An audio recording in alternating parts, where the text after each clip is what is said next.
ମୁଁ ଆଉ ସେ ନଦୀ କି ପାଣି ପିଇବାକୁ ଯିବିନି। ଆଜିଟି ମୁଁ ବିଲ ଆଡେ ଯିବି ଆଉ କଙ୍କଡା ଖାଇବି।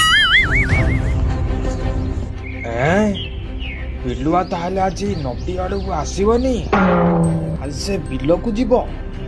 ହଉ ତୁ ଯାରେ ପୁଅ ବିଲୁଆ, ମୁଁ ବି ବିଲ ଆଡେ ଯାଉଛି।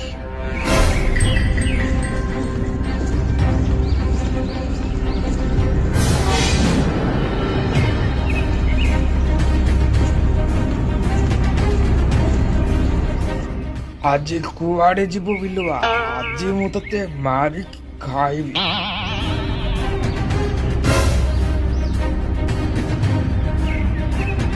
ଆରେ ହେ, ସେଠି ବୋଧେ କୁମ୍ଭୀର ଲୁଚିଛି ନା କଣ? ପ୍ରତିଶୋଧ ନେବାର ଏମିତି ନିଶାକୁ ଘାରିଛି, ଏଠି ଆସିକି ବି ପହଞ୍ଚିଗଲା।